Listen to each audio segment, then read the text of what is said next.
Hi there, Gary Fong here, and I want to explain the Phottix slave, which currently I think is probably my favorite way of triggering the remote slaves, and I'll tell you why. So on all of the other, like the Nikon Creative System or the Canon Multiple Flash System, there's just a very, very complicated menu thing that you have to go through, and it really took me quite a while to become very proficient at their systems.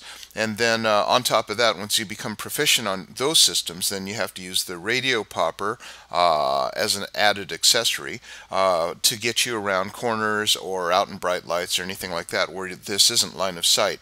So radio is by far the answer, but it's very, very complicated to use on the Canon or the Nikon Creative Systems. I have videos to show you how to do those. So the solution to the Phottix, now the Phottix is different because you can't have a flash on your camera, which actually makes sense because why would you want to if you're doing off-camera flash, right?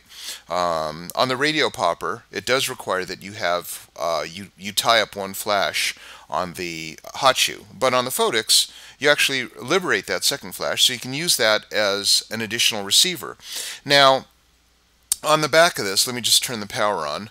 I'll show you how this thing works. It's pretty simple, actually. Turn on Mr. Power.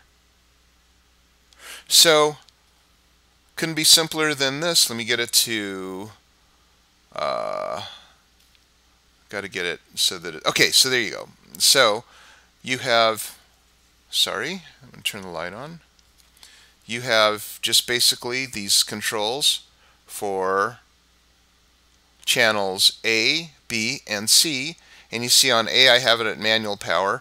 B I have it on TTL at 00, which means that there's no exposure override or underride. And on C I have it on 00. So it's real simple. If you want to just basically change your power, you just select one of the modes and then you just go to minus, plus, select.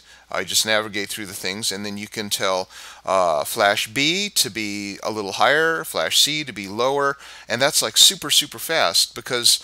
Oh, and here's the other thing. So when you get to the recipient flash, now this is for Canon and Nikon. To my knowledge, they don't do Sony.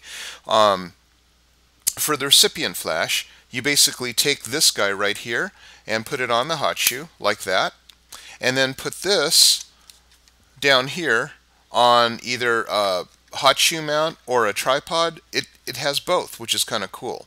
Okay, so that's neat. Now look how simple it is to just say I want this flash to be on channel 1 through 4. So we'll say I want this one to be on channel 3, and get this.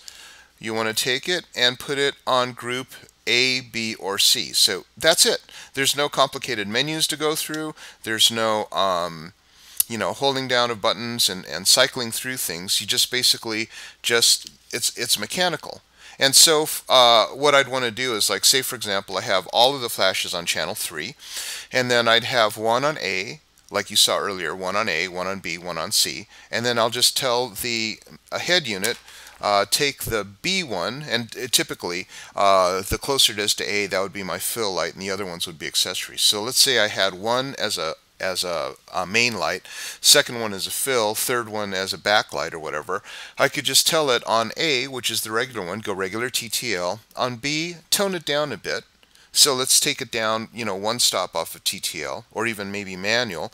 And then on C, take it down a bit to that. So you can control 3 different sets of lights. And then again, if you want to do more than just 3 lights, of course you can program, say, 10 of these and put them on group C, and that way you would have your all 10 of them just like, responding to the signal programmed by the head.